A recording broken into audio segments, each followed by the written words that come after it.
Hey guys, CreamCrazy here. Welcome to my WWE Hell in a Cell 2013 results and opinions video.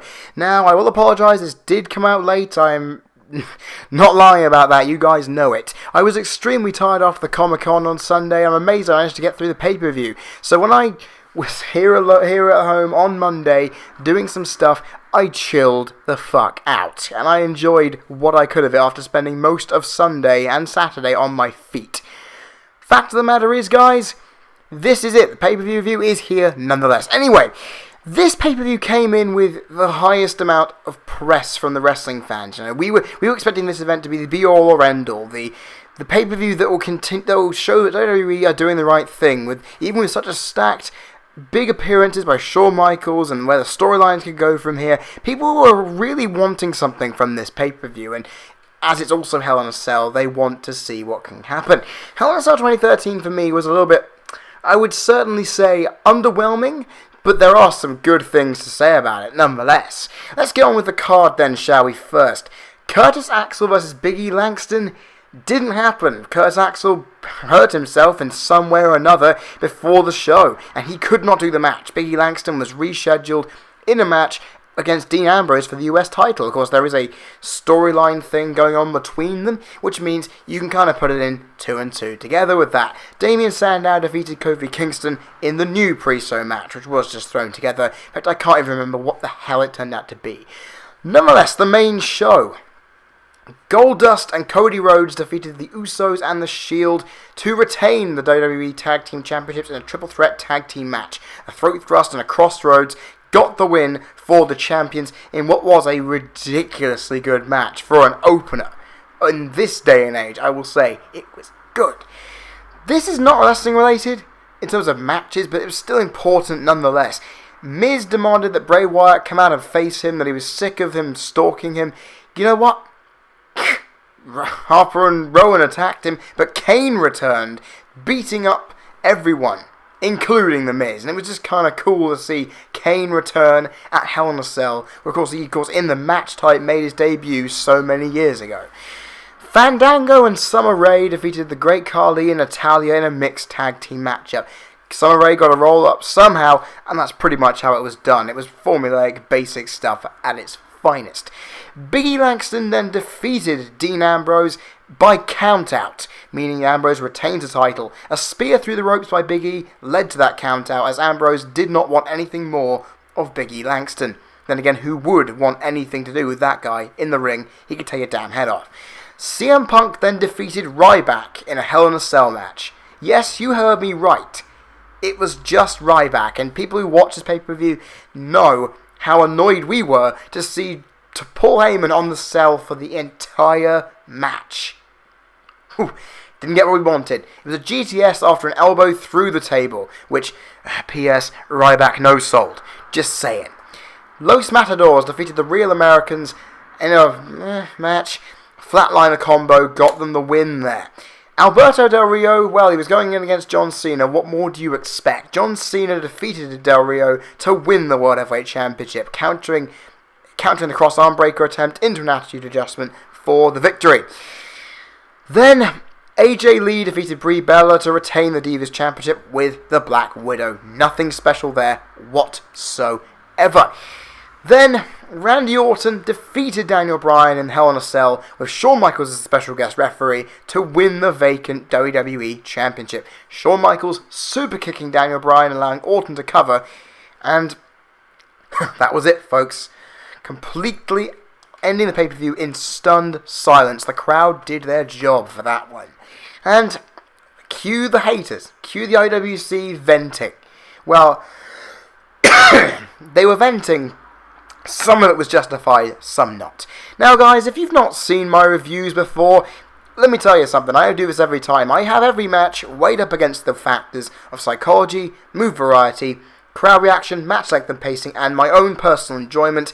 Anything else that comes under pros and cons I notice in the match will be taken into account, and by that time, a rating will be taken. Sorry there, guys, I needed a quick drink. I'm going a bit overboard to begin this damn review. Nonetheless, let's get on with it then, shall we? Cody Rhodes and Goldust versus Usos and the Shield. Psychology I gave this a 3.5. Simply because, obviously, the Shield's animosity with the Rhodes brothers definitely played out well here. But the Usos showing that ferocity themselves. Because, obviously, these guys were the number one contenders up until the match came through. They wanted to show that they were worth it, and my God, their physicality proved it. The fact that the momentum shifts between all these three teams continuously went from one to the other. It was fluidly well done, and honestly, the faster this match got, the more aggressive it got. They were willing and stopping at nothing to make sure that everything could be done to stop each of these teams. I found that it was very awesome also to see Roman Reigns berating Goldust as well. Even though Goldust took a lot of the beating in this match and did it superbly, highlighting that even as an old guy, he's still got it in him. Roman Reigns berating him, calling him old, highlighting how he was worthless, was superbly done. And the tone of voice, even better. There wasn't too much body selling in this match, but knowing the animosity that all three teams have for each other, it played in. It played in ridiculously well. And honestly, you can't go wrong with that. I mean, the beatdown that Goldust took throughout this match highlights the idea of where they had to do it. They had to make sure Goldust looked weak in order to highlight that because he is old, and it worked superbly, nonetheless. Next, with move variety, I gave it a 2. There were some big spots here. A suplex from the top of the bloody turnbuckle to the outside on top of everyone else by Cody Rhodes was the biggest spot of the entire night. Honestly, it was great. Problem I had with it, it came ridiculously late on, but the fact of the matter is, there were some others. There was a nice bicycle kick to Goldust on the apron. There was the giant splashes by the Usos onto the outside, which was nice. The springboard to sunset flip by Cody was very good. And the Samoan drop. Fucking hell, that Samoan drop, every time I see it, it is brilliant. I know it's a regular finisher, but I'm still amazed by it. Overall, the big spots in that match were good enough to take it over. It really added some excitement to the match, and while I would like to say this is I'm not sure what to put this under, but move variety-wise, they could have done a lot more if this match was a Tornado Tag Team match. I wanted to see a Tornado Tag match, I didn't get it. I'm a little bit annoyed by that, but nonetheless, looking at it this way, it all makes sense. If it was Tornado Tag, it would just be complete anarchy, and the flow of the match would not have been as good. Crowd reaction, 4.5. Now, I would have given this a 5. I would have. But the crowd started off very lukewarm. They weren't very into it until midway through when they started picking up. And when they picked up, by God, did they. The Rhodes brothers were on fire. They were over as hell. Usos, pretty much no reaction. I hear the fans go on about them routinely, and I don't even get to understand why. You then see the Shield getting a reasonable reaction, and the crowd, as the match went on, as the match grew, in the fluid pace continued throughout, which allowed the fans to just completely get awed by it all. Overall, by the end of it, the crowd were on their feet cheering every single thing that these 6 men had done. And every single fall was responded to. Every single attempt at covering was called for. Every single big move got the reaction it bloody deserved. And if it wasn't for that lukewarm start, I would have given these guys a 5 for it. Because they were superb. Yeah, superb. Match length and pacing, a 4. Simply put, I've already said it countless times already. The pace of this match was fast from the get-go. There was no stop. There was no slow, even there was a few slow submission moments. It built the psychology, but the minute those were done, it was fast again. The match was fluid. It didn't show any signs of stalling and problems with the wrestlers' abilities there. And not to mention the fact, this match was 14 minutes and 39 seconds. This match had a ton of time put into it. And it showed. It built up slowly over time, but my God, that pace made it feel so much quicker, so much faster, and as the match wore on, each of the wrestlers was slowing down as well. And again, on a psychology front, it may have slowed down briefly at the end when everyone was just completely exhausted being thrown with these big spots, but it was brilliant. It needed, I would say, maybe 2 or 3 more minutes. Maybe, I don't know, there was something about it for the pacing. Maybe it could have been a bit faster at the start, maybe. It was fast from there, but at the beginning it stalled a little bit, along with the crowd reaction. Once the crowd went up, they did too. My enjoyment was a 4. The match grew on me over time, and I really enjoyed what I saw. Really gave it some time. It was worth my investment. Overall, this match would have been given higher, but move variety was a little bit to be concerned by. I think I've mentioned everything in the pros and cons. Here's one. I've already mentioned this one. This one here annoyed me. The commentators were not talking about the match. They were talking about the movies, about their favourite people in movies, and it was like, oh, for fuck's sake. Just because Goldust has 24-carat productions on his damn Tron does not mean you have the reason to talk about films when you should be focusing on a great match. That was a little problem. But apart from that, I've mentioned everything else. This match got this pay-per-view off to a brilliant start. I've already said it, the first match should be the fastest, and my god it was. This match was fast, exciting, big variety, and despite no real body selling, this was definitely a match that had a good chunk of psychology thrown in. You know what? I'll give this 4.25 stars. This match, if you have not, and this is the best match of the night by a country mile, if you have not seen this, go see it. Don't deny yourself the opportunity to see this. It is worth it. Oh god, my voice is not enjoying this at all. Damn that boat. Anyway, Fandango and... I don't like this match at all. Fandango and Summer Rae versus the Great Khali and Natalya. Psychology, a 1.5. Now, even though this match was not announced before the show, even though this match didn't have much build to it, you could tell it existed. Because, of course, Khali and Fandango, of course, Khali's dancing competition wins, and all that stuff have been infuriating him for ages. He's been getting in a feud with him. Summer Rae and Natalya, they wrestled ridiculously well. Very physical. For these two who haven't really had much confrontations, to see them go against each other in a very physical, aggressive match, for their part, was brilliant. From my honest opinion. And then even though that Fandango and Great Khali have had time in the ring before against each other, it really wasn't needed. I would have liked to have known about this match first, because they couldn't really tell a story. The crowd were not doing what they needed for this. Speaking of which, crowd reaction, a 1. I've just mentioned it. They did pretty much nothing. Move variety, the same thing. You know, there wasn't anything different from any of them. And then again, you're not gonna expect for Khali to do anything good, is he? You would not expect it. Match length and pacing, a 1.5, and I gave it because this match was fast. For a Khali match to be quick, that's a good thing. Then again, he wasn't doing much in it. It was mostly Natalya and Summer Rae giving you the pace you needed. Fandango got some, but then, of course, Great Khali did what he could. He kept Khali out for long enough to enable this match to flow well. And my enjoyment, though, it was really, really not my cup of tea. I was not interested in this match. It didn't give enough. If I had known about it, understood the feud reasoning behind it, and understand why it's happening, then that would be good. But because it wasn't announced, there was no substance to it. And it showed. Overall, I want to be really nice, because that match pacing. And also, actually, I want to mention that the time was just under 5 minutes. It wasn't too long either. So, I'd be pretty much okay with that. I want to be really nice here. 1/4 star. I was pondering 0 or 1/4. 0 or 1/4, but I did not know what to do. So you know what? I'm going to be really nice. On a normal day, this would get a 0.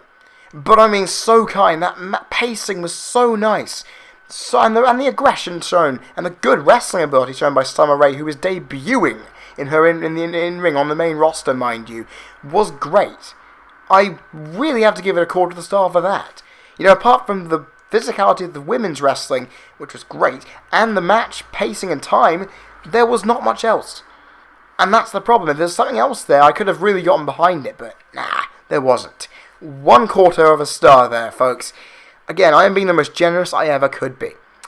Ambrose versus Langston now. Psychology a 2. Now, obviously, Ambrose selling whatever he needs to. He's like the new Dolph Ziggler when it comes to selling. He knows what he's fucking doing. Sorry to swear.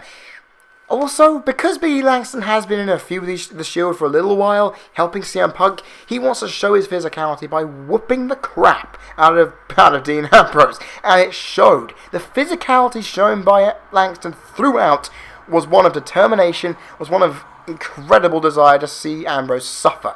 And that was good enough for me. I mean, the selling done by Ambrose again. Highlighting it again because it was that good. Langston, however, not much on that front. But, good to know a bit of psychology here.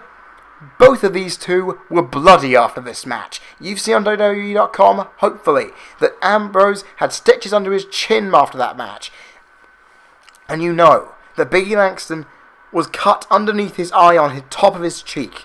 Because of the physicality of this match. The physicality of this match came through because of it. And these two showed it. And I think, that's going to give some plaudits, I hope. Next, we've got move variety, which was a 1. Now, even with the spear through the ropes, which was a great move nonetheless, and was very unexpected, there was nothing, move-wise, that stuck out to me about this one. There was nothing different that I hadn't seen. There was no big different moves that I hadn't seen. It was just really bland. I mean, it was an interesting match psychologically, but it just substance, so he didn't have anything to show. And the crowd reaction showed with that. A 1. Now, the spear through the ropes got a bit of a wake-up reaction, but nothing more than that. It really didn't give me what I wanted, and the crowd was showing it. Match length and pacing, a 2. Now, it went for just under 9 minutes, and it was pretty quick. I mean, Biggie Langston, we know, has agility. We know Dean Ambrose is very agile, considering that he's a light heavyweight teetering on the 230s, 240s. Fact of the matter is, it was really quite quick throughout. But the problem I had with this match was it did go a little too long. For a match that wasn't announced prior to the show, for a match that honestly didn't even have a mention of Langston being in it due to Axel's injury, it should have gotten a bit more. It should have gotten a bit more substance, but no. There was no substance to it, so they could have made it shorter. Usually I would say, if you need to make a match better, make it a little bit longer so things can flesh out more. But no, because it was a bit longer than it needed to be, they could have made it 4 or 5 minutes and probably still had the count out done regardless. Have it turned into a Biggie Langston squash. But then some people say, wow, why not put this match on Raw? Which the same could be said. Then again, my enjoyment was a 1.5, I really kind of got onto this match a little bit by the end, but I really expected a lot more. I mean, obviously, it was a complete one I didn't even know about, but at the same time, gotta do what you gotta do, folks. I thought it had potential to be something better, but it just, to me, just didn't catch my interest quickly enough. I mean, it gotten me from the beginning. I probably would have lost the way through, wanting to see what I could. Nonetheless, not the best. The count-out victory, though, was a major con here. Like I said, in a match that was that long, the count-out victory just seems like a ridiculous cop-out. I mean, psychologically it worked, because you had Dean Ambrose wanting to run. He didn't want anything to do with Biggie Langston, even though he's been the one attacking Langston a lot. So that was kind of good to play the idea. He is playing a heel, he's doing that role. But the problem is, it just was not what I wanted. I wanted sure, in a shorter match, it would have been right. But Biggie Langston, of all people, he can't put a guy like Ambrose away.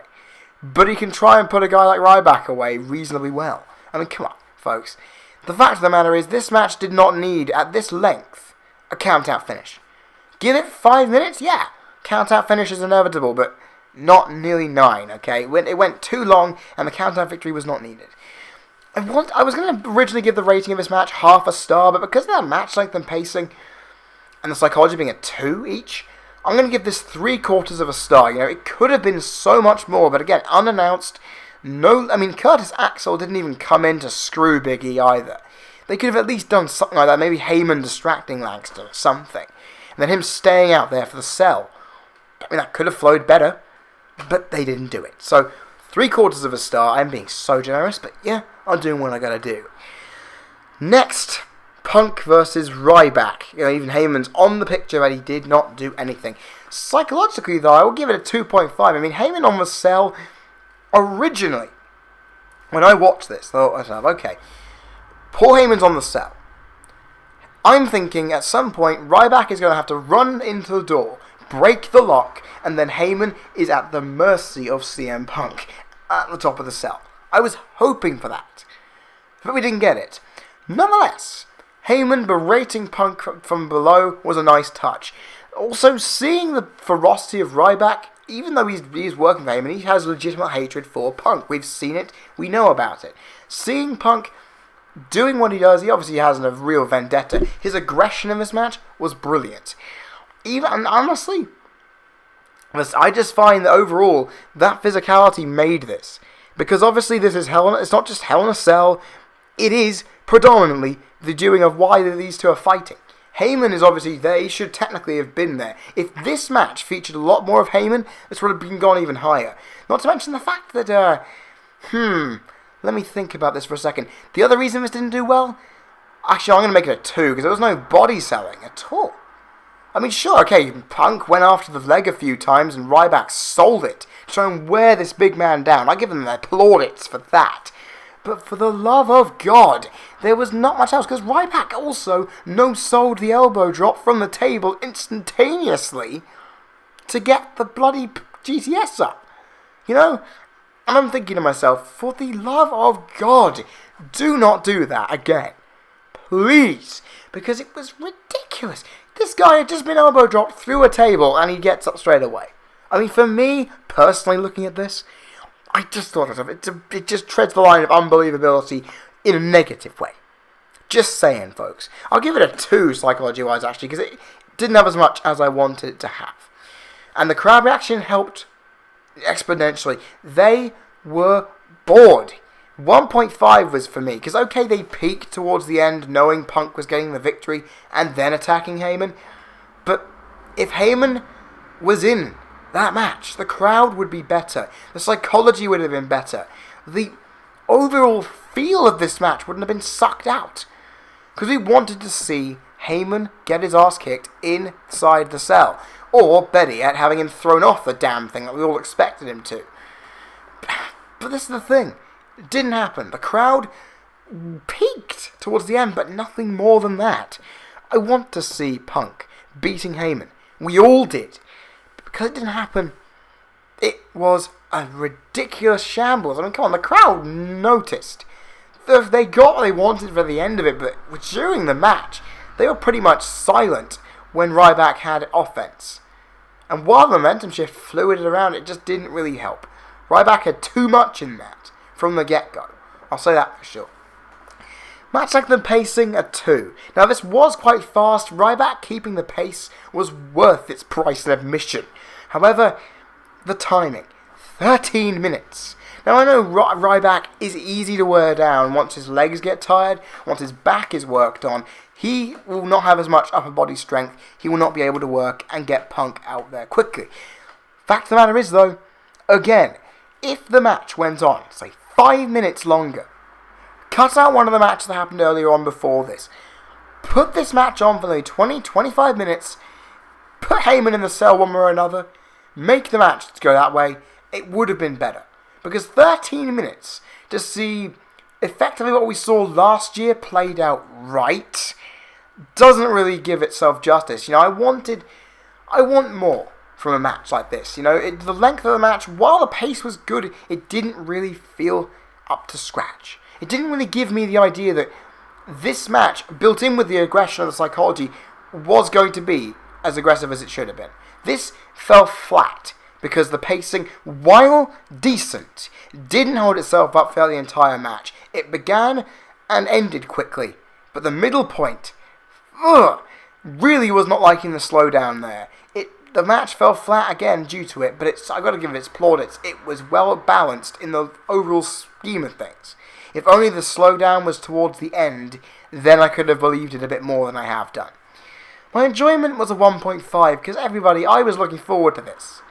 I was looking forward to seeing this match, but I was disappointed. You know, I wanted to see more done with the cell. I mean, I'll give Ryback some plaudits when it comes to the suplexes against the cage, because I've missed the move variety out, I think. I mean, the move variety was a 2. I mean, there were some good moves in there from Ryback, using his strength against the cell. The elbow drop through the table. I mean, springboard cross body by Punk even. There were some good moves in here. But the problem is, the time limit and the overall psychology was not worked on enough to allow the moves to work on that. Punk didn't do any moves to the leg. None. None at all. And, seeing that on the Vice again was brilliant. Nonetheless, guys, it really wasn't up to my standard. Now, I will say one other thing that botched. That at the beginning, Heyman's movable platform driver botched the entrance. Rubbish. Ryback also no-sold the elbow. I did just say that. It was ridiculous. An anticlimactic work rate that was slow, but had quick moments, really didn't balance out well. This match was all right, but it was lacking on so many levels. It was just really, really quite lackluster. But I'm going to give it its plaudits for what it had. It didn't have much, but it had enough. 1.5 stars, folks, and that is all I'm going to give it. If I give it any more, I feel like I'm giving a piece of crap, which has already been sprinkled with some glitter, some more chance to shine, and that's not really what I do. I'm probably being a bit harsh on this review, but the pay-per-view took a nosedive after that opener, and you can tell. Right, next match, Los Matadores versus Real Americans now. 1.5 in the psychology because of what the fuck? You guys need any other obvious notions? The aggression, again.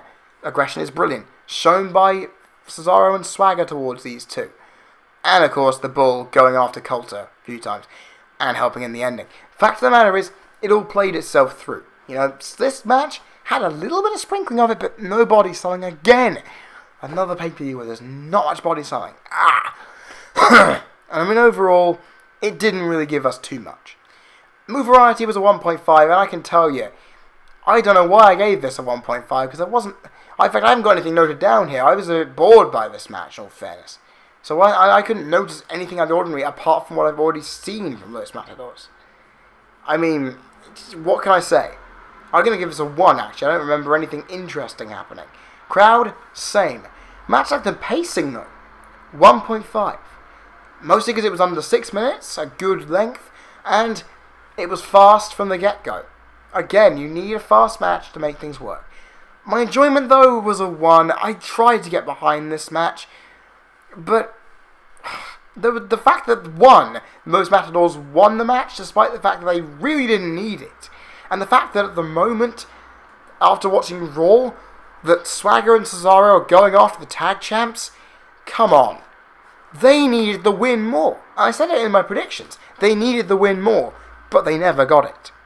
And I didn't have any pros or cons, really. The match was just bored me. I'm liking Los Matadors. I like the Real Americans. But it just seemed like thrown together. I haven't seen Zeb Coulter kick the crap out of El Torito. I haven't seen any form of verbal sparring. The feud lacked substance, and so did this match. So I'm going to be really, really I don't know whether to give us a 1/4 star or not. Yes, 1/4 star I didn't feel with this match at all. And this again shows, do not do something in the middle of the day and get home to here from a 7-hour train ride before watching a pay-per-view. And also my voice is hoarse too, because the amount of talking I've done over the weekend, it's ridiculous. Right. Now, Del Rio versus Cena. Psychology was a 2.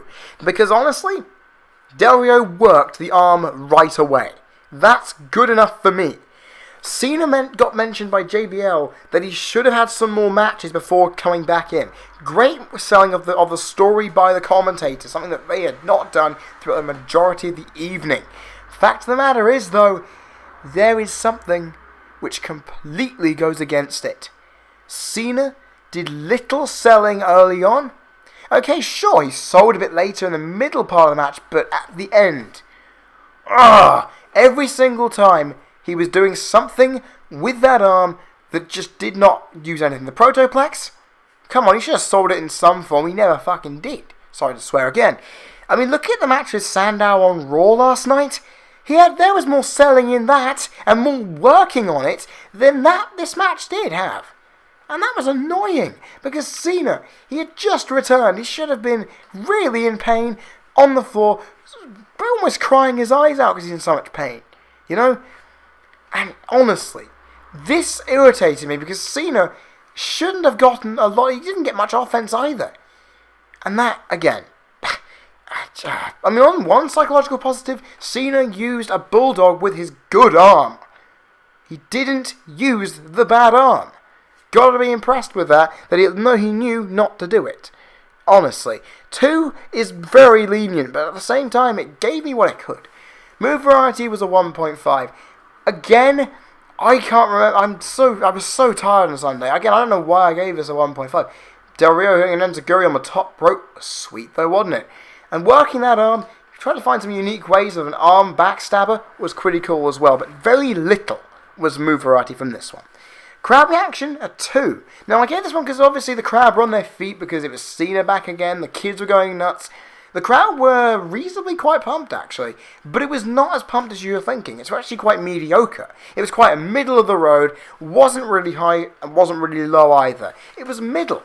It didn't really give us that much intensity from the two. But then again, that's because you've only really been seeing is Del Rio talking about Cena and the highlight packages coming up from Cena's recovery. There's nothing there to really get the crowd invested in once they're in the ring. So I can tell it suffered from that. But at the same time, when Cena won, he got a decent pop for it. So I've got to give them some plaudits there as well. Match length and pacing a 1.5. Now this match should have been a lot quicker than it was. Obviously Cena's first match back, he's obviously got a little bit of ring rust on him at the time. It wasn't going to be as quick as I thought. Knowing Del Rio, I thought it was going to be really quite fast. The pace is what it was meant to be, and the aggression did it from the beginning. However, it didn't permeate throughout the rest of the match. It slowed down considerably as Del Rio tried to work that arm. And I just really wanted to see Cena have a go. Violently going up against Del Rio, fighting back with some pace that I know he has in his built-up body. Fact of the matter is, the match length as well. 15 minutes. While I find that reasonable, I'm thinking if Cena's arm was that badly damaged and Del Rio went after it long enough, the match would have ended in a forfeit. It just seems unrealistic that Cena, with such little selling in comparison with Monday Night Raw, could have lasted that long without having any problems. And then again, it is Super Cena. What more do we expect?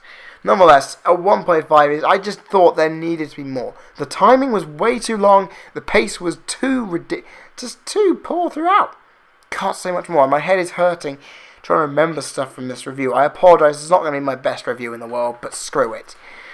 My enjoyment was a 1.5. While I enjoyed the match, a little bit, and seeing Cena victory, I was happy with Cena winning. Cue the haters. I didn't like this match because it gave me a little bit of substance, but it could have given me a ton more. More psychology was needed. Shorter match maybe. Having Cena do better moves. Give me something that I haven't seen and it will be good for all of us. But I will give it its credit where it's due. This match did build up to its hype a bit. It lived up to the hype in some way, and Cena winning was a good win. So I'm going to give it 1.5 stars. And actually, one other thing I will mention as a con, Sandow was seen countless times. He didn't cash it in. Damn it, why didn't he? Just saying. Overall, I'll give it 1.25 star. I want to be generous, but 1.25 seems fine. It was okay. It was good-ish. To quote Dave Gorman. AJ versus Brie now. 1.5 psychology because honestly, AJ and Brie, they've got the problems there they've had.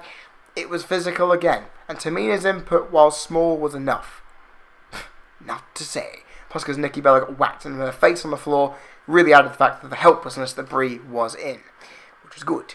Problem is, not much body selling again. Pay-per-view is full of it.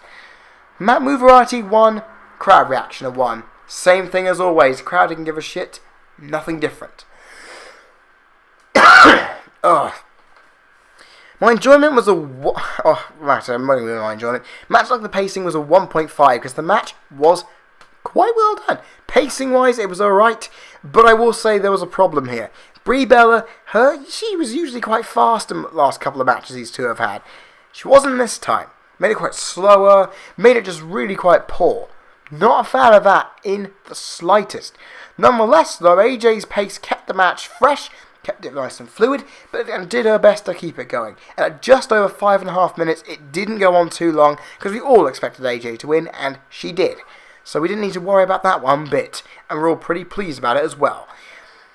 And I just think, I don't expect too much from a Divas match, but come on. Make it quick from start to finish, and then hit with a big move and finish it. Done. Mine Joan was a 1. I just was not interested. It's probably because I was really tired, but come on, folks. Who's going to be interested in Brie Bella versus AJ again? Not me. That's all I can really say. Overall, the match had a little bit of good moments, but nothing really. 1/4 star. I am sorry, guys, if it was anything better, but come on. I'm happy to see if Brie Bella doesn't go in again, because I don't want to see Brie Bella versus AJ Lee again. I'm a bit sick of seeing out 3 pay-per-views running with this. And finally, we get to the main event, everyone. Orton versus Bryan. Now, the psychology was a 3.5, and it would have been so much higher if the Big Show had played a part. This is the reason. Okay, sure, it was not an overblown clusterfuck, like the other 2 should have been. But this match had, at least in one good way, Triple H coming out, telling Shawn Michaels to do the right thing. Orton distracted, trying to go after Michaels as well. Seeing Bryan take Triple H out with a knee to the face, the crowd went nuts. You then had the super kick to the face, ending the match on a note which led to Monday Night. Seeing Daniel Bryan lock Shawn Michaels, his trainer, in a yes lock. I mean, come on, look here where that's gone. The psychology, while it should have had the Big Show, played its part. And as the match built, as the desperation built for both men, it really highlighted on Orton and Bryan's faces that they were desperate to win this damn thing. And it really helped. Then again, I have to go back to the Big Show again. Because I will say this, I know he was given an order to not go near the building, and if he was, he'd be arrested. But here's an interesting point. If the police couldn't arrest him the 3 other times he had come into a building to do something, whether it be straight after he's fired, costing the Shield the tag belts, and then driving a truck in, then why the hell was the threat of arrest stopping him this time? Because, okay, sure, on Raw, he came out, knocked out Randy Orton, and stared Triple H down, saying that his lawsuit would ruin the company. That's all well and good. But look at this for a second. Big Show needed to be there. I would have wanted to see a bloody army of police officers try and stop him, to then Triple H go in his face. Then you'd see Shawn Michaels distract Triple H out of the way. He then hits Orton after Orton maybe slaps him or something. Could have added much more fuel to the fire. Or even seeing Stephanie get involved. Or even seeing the Shield try and restore order to the match. And seeing Cody and guys like that trying to get involved. This should have been an overblown clusterfuck, because the other 2 weren't. If this match was an overblown clusterfuck, I would have been okay with that, because it makes sense. There is a bloody power struggle going on here. But it just really didn't work. Really didn't. But honestly, 3.5 for all that anyway is still worth me giving it. I know that. It was definitely had more than some of the other matches this night did. Move variety was a 2, highlighted primarily by that superplex onto the chairs by Orton. And just a variety of power slam counters, knees, and the use of that cell wall was done well. It was done well because it just kept getting chucked, and also can hit those steel steps. I mean, they're not very. Actually 1.5. Fuck it. I went too far on these ratings on the night, and I bloody knew it. That superplex on the chairs was enough to give it 1.5, and I'm not even going to go any further than that. Crowd reaction was a 2.5. Now, while this was a big match on the night, the reaction it got when it came out really didn't. Crowd were not interested. To be honest with you, I can tell why I couldn't have been at this point. The fact of the matter is, the crowd were a little bit dead for this.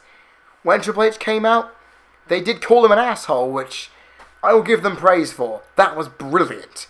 Brilliantly done to see an old school crowd give an asshole chant. Then again, when the ending happened, they were silent. The crowd reaction of that ending was great. That was a good piece of psychology. The crowd was stunned. They couldn't believe it. And you know what? Neither could I. No one could believe it. It was amazing. But the crowd in between were just not really biting the hook. I mean, saw at times when Bryan was so close to getting the victory, the crowd kind of perked up and wanted to see it happen. But when he wasn't in offense, the crowd didn't care. And then again, that's because Orton is hated enough. But is that it? Pretty much. Pretty much. And honestly, guys, with that, I had to give it a bit of a problem there. It just doesn't really fit the bill with what we're looking for here. This is a big-time match. They blow off into a feud, and we don't see it? Oh, come on, folks. This is ridiculous. Match like the pacing was as 2. Longest match of the night, 22 minutes. Fine. I'm good with that kind of match length, but the pacing of this match was a bit stop-start.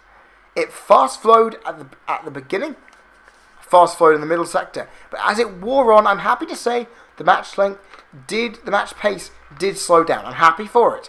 But it slowed down so much that the action just halted, and I couldn't see any reason why the match could continue at such a pace, even though, of course, they are worn out. But this is a PG Hell in a Cell. There was nothing to justify the wearing out at all.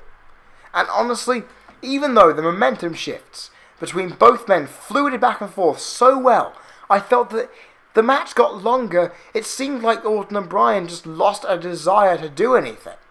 It came across because Shawn Michaels was doing more of this stuff. And also seeing Orton hit Shawn Michaels. I'll give a psychology point for that too. Fact of the matter is, guys, I felt that the match went on a little bit too short, but it was justified knowing how much time they'd spent building out other matches upwards of 10 minutes. So I give them that. But I really thought that overall the pace was nice, but needed to go a bit more consistently throughout the entire match. 2.5 for enjoyment. It had its moments, and it was quite fun at times to watch. Apart from that, though, it was lacking. And I'm sorry to say it was, but my God, it didn't really give me the good feeling inside. I mean, sure, the ending did help, but and Shawn Michaels' turn, while it was expected in some way, did still surprise me. It was just a match that fell flat and it really shouldn't have. It should have been better. And I say that for most matches. Now, despite that, I'll give this match a good, decent rating of 2 stars. Nope, screw that. 2.25 stars. This was an okay, good match, but it just needed more substance on the psychology front, more of a clusterfuck, some more big spots, better crowd, match length that went on a bit longer and had the pace of the match be more measured, and I would have gotten it better. But for what it was worth, gotta give it what I can. And guys, on to my final thoughts. This pay-per-view, it wasn't helped by me being exhausted after being at Comic-Con for over a day and coming back on London on a 7-hour train. But the fact of the matter is, even with that, it started off with an absolute bang and ended on a whimper. I mean, a dramatic whimper, but at the same time, it needed more. The pay-per-view was lacking in substance all over the place, whether it be psychology, move variety. It seemed really stale. And every big story ended with something that it couldn't go forward from. Daniel Bryan and Randy Orton are over with now. But it was an ending which really wasn't needed in the scope of things. You see Punk and Heyman. Heyman being beaten when he wasn't even in the cell. There was no satisfaction in it. And 3 unannounced matches on the card. Really was not sure about that one. Overall, the commentary was lackluster. They didn't really get involved in the damn thing. And overall, even though the match ratings I've given are reasonable, only one of them stands out. That's the bloody opener.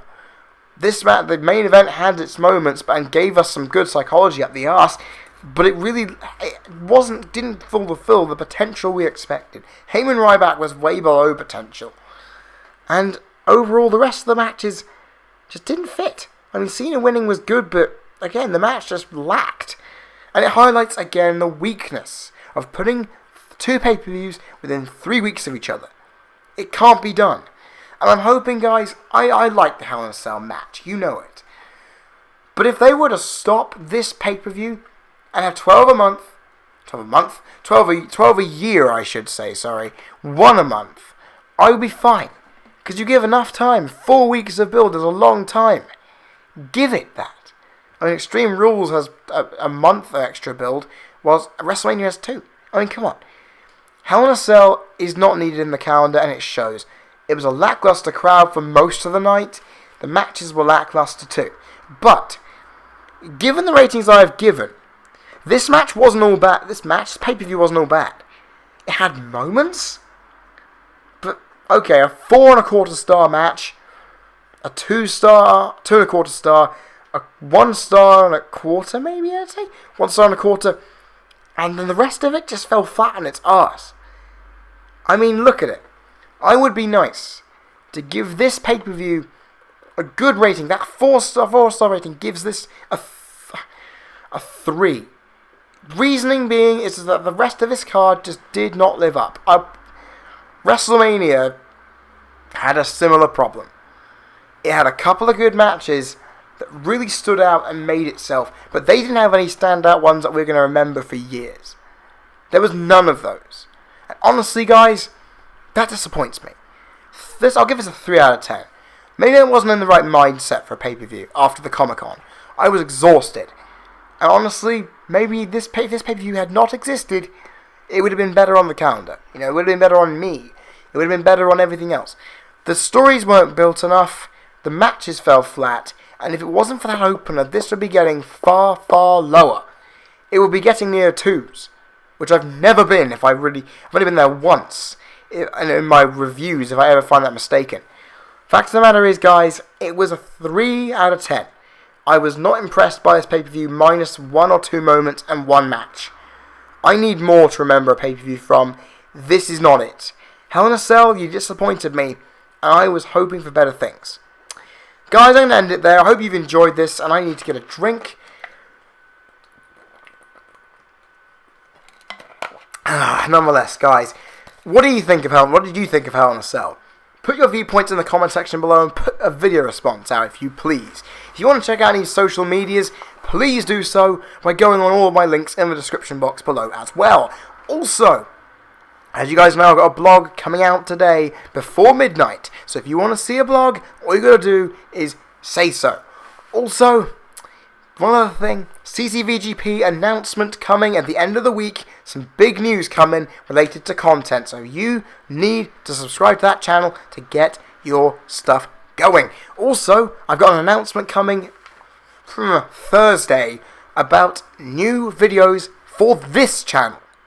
So honestly, guys, all you need is to get involved, hit that subscribe button, and if you like my content, you damn well should, because it makes me happy, and I'm nearing 300 subscribers, and I'm averaging 100 a year. That is not bad. Keep it going, guys. If I can get to 300 by the time the 23rd of November comes around, I'll be a happy chap. Guys, I have been Cream Crazy. You've been people listening. This has been my pay-per-view, my Hell in a Cell 2013 results and opinions video, and I promise you, for Survivor Series, I'll be back at my best.